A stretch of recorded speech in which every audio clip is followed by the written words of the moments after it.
Anthony Richardson right now from Florida is the number 4 QB in the consensus and the number 27 overall player in the consensus board. 3 words I wrote down about Anthony Richardson: elite athlete, elite arm, elite size, but, raw. Just to give you a very quick background, 6'4", 240 pounds, insane movement ability for a guy of this size, especially at the quarterback position. He is a special, sudden athlete. I really do think he has genuine game-changing rushing potential, and he is that option if you want that in this draft, especially given his size. I mean, you've got a guy who's, built like a linebacker, running around. He's got easily the most fun tape to watch in this class, I would say. And what really got me thinking was, someone said this, and I totally agree with them. Imagine he couldn't throw the ball, right? Imagine he just had a noodle for an arm. I'd still want to draft him as a running back in the first round. 100%. The dude is electric with the ball in his hands, and he's a Red Star. Stole it from multiple of you, I imagine. Red Star. This was the easiest eval of the entire QB class for me, because you put the tape on and immediately you see Lamar Jackson. Yep. And then on his down plays, you see Tyler Huntley. So he's somewhere on that spectrum. Where he lands, I don't know. But the Ravens should just draft this guy and move on. Like, yes. If Lamar Jackson, if they franchise take him, they should still draft him. Agreed, if they can reach him, because he would fit their system so perfectly. He is exactly that guy. His ceiling is Lamar, his floor is Huntley. Where he is, that's up for debate, but that's exactly where he is. I feel like he's maybe more Lamar than Lamar is right now. I mean, he's my Red Star as well, by the way. Oh, 2 Red Stars. He's Red Star. He's built like a back, and he runs like a wide receiver. I don't know how. I hate the word athletic freak. It always seems kind of offensive to me when people describe people as a freak. It sounds but it's true for this guy, Yeah. I mean, his size is great, isn't it? 6'4", 235. Yeah. He's Lamar, but juiced up. But he's got that unicorn thing where, like, his movement looks like he's a small guy, right? Like the way that he can just quickly shift and turn, and I mean, he has elite contact balance, like the very best of running backs. I mean, he directs blockers around in the open field. He brushes off potential tacklers with his size.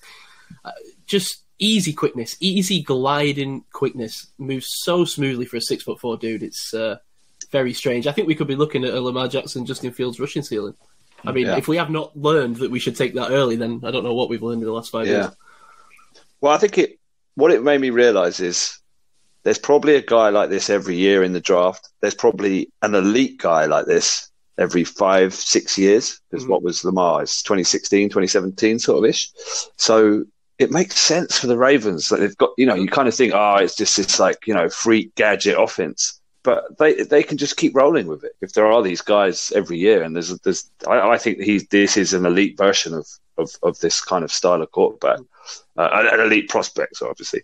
Yeah. So it kind of gives credence to their approach. I think you don't have to junk their playbook and change all their tight ends and everything.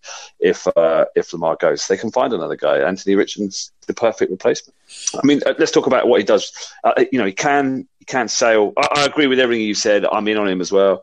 But there are some flaws. He can sail passes occasionally. His accuracy can be a little bit inconsistent. I think his mechanics. Accuracy number. Sorry, not to interrupt you, but his accuracy number is only 53.8% in 2022. So now, what do you think about that? Because you're the accuracy man. Well, yeah, I think his mechanics fall apart under pressure. So I think it's when a lot of his passes are quite deep, aren't they? He's quite a sort of big. It's very similar to Lamar. It's like his passing aspect was downfield passer.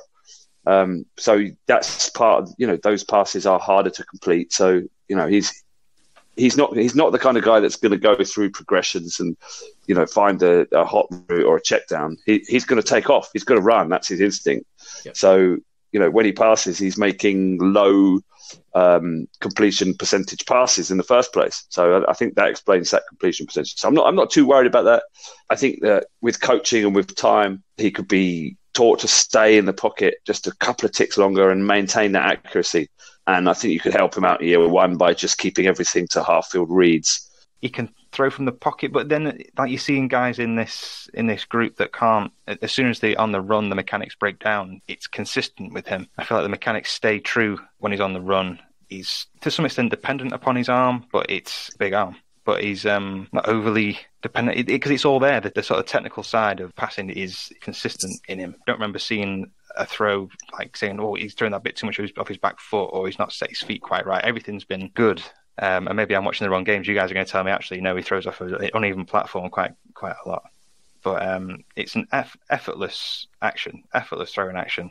Feels the rush really well, negotiates the pocket, and he knows when to just bail out and run. He's not one of these guys that bails out too quick either. I feel like it's the decision making is quick and concise. He had a clean pocket, he could have hung a bit longer, but no, he knows that it's not there and he's gone.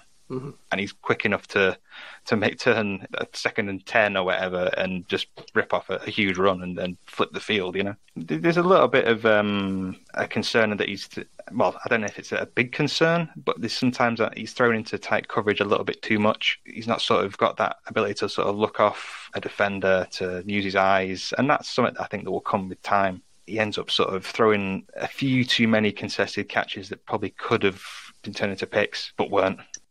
One thing that worries me, just while you're talking about these kind of, knocks, devil's advocate, whatever the case may be, I did notice that he has a tendency to miss simple plays, simple passes. Like sometimes he'll just be doing a very simple run, and it'll just be a dump off, just an out, even a screen, and it might just be thrown low or a strange uncatchable ball.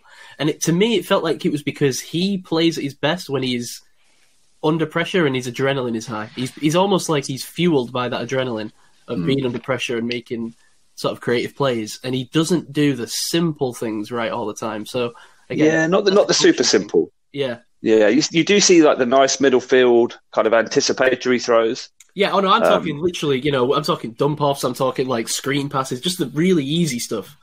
Yeah. Sometimes there's just weird mistakes going on there. So, but only 1 year as a starter. So. I'm pretty high on this guy. I mean, I normally sort of say that my red star is a guy who I think the Steelers will could end up picking. I mean, if this guy falls that far, there's something gone wrong with this draft. He's fantastic. I don't know. I would put him in the sort of maybe in a little bit higher. What did we say he was consensus 4? So he's QB 427 on the consensus board overall. However, again, hearing whispers that he could be a top 10 pick. Yeah. As always with these QBs, you don't know what's going to happen, but I can see it entirely happening where Levis plummets and Richardson ends up way higher than he is now. Bill Parcells would go nowhere near this dude. He's barely out of nappies in quarterback terms. He's played 22 games, as you said, so 1 season starter, 24 touchdowns compared to 15 interceptions, and overall 54.7% completion percentage, which Gav's obviously mentioned.